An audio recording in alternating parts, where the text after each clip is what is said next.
Ito ang nangyari sa rally ni Padre Damaso mga kababayan dito sa may bahagi ng EDSA Shrine. Kung saan makikita natin yung ating mga kapulisan, nagsialisa na sila at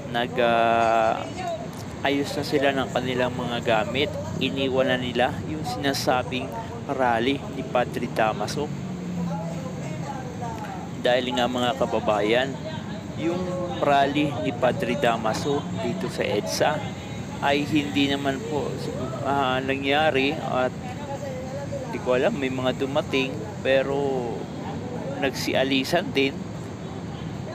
Siguro mabilang lang natin kung ilang mga tropa ni Padre Damaso ang pumunta dito sa EDSA. Parang mas madami pa nga po yung mga Duterte supporter na nandito sa EDSA, no?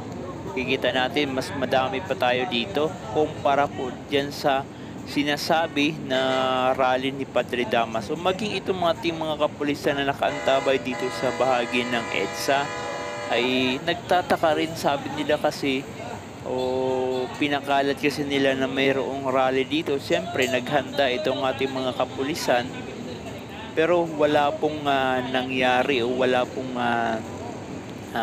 puwersa ni Padre Damaso. Maging dito mga kababayan, andyan pa rin yung ilang truck ng kapulisan.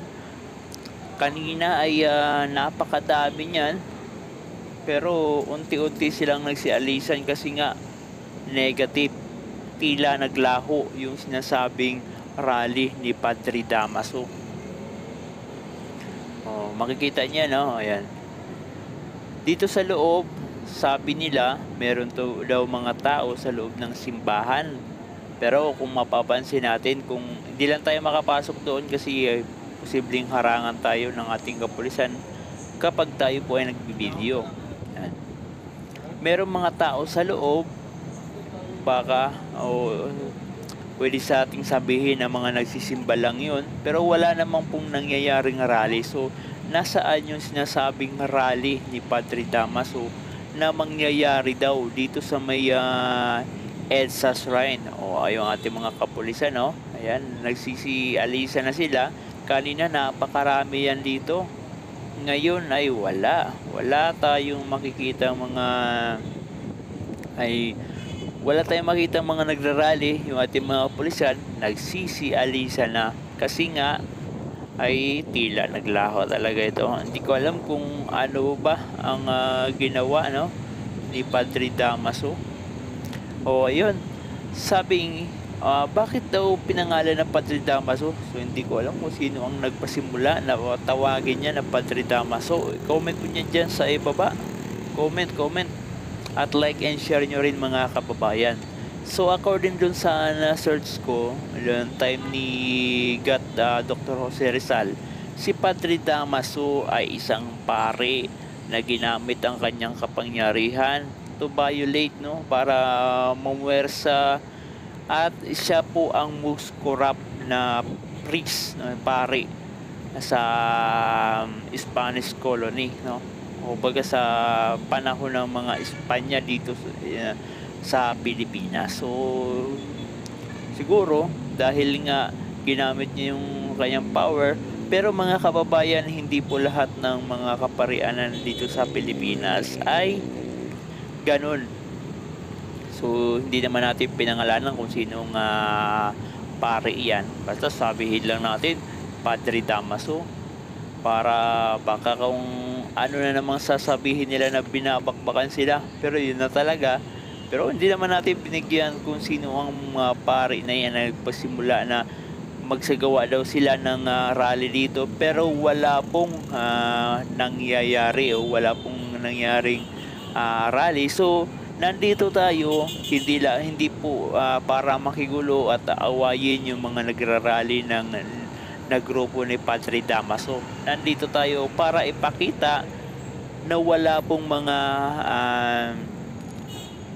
rally o wala pong rally na grupo ni Padre Damaso, maliban lamang po sa mga nag-i-stay dito ng mga Duterte diehard supporter dyan sa may gilid lamang na halos isang buwan na po na nandyan para suportahan po si VP Inday Sara Duterte sa mga ginagawang pang-aabuso at pang-aapi ng gobyerno sa ating Vice Presidente, lalong-lalo na talagang gustong-gusto nila pababain po si VP Inday Sara Duterte para wala silang hadlang, wala na mag-uupos sa kanilang mga plano na kamkamin ang kapangyarihan ng ating bansang Pilipinas.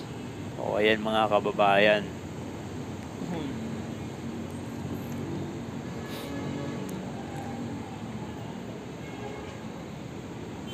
So dito, ayan, makikita nyo, kanina mas marami yung mga Duterte supporters dito.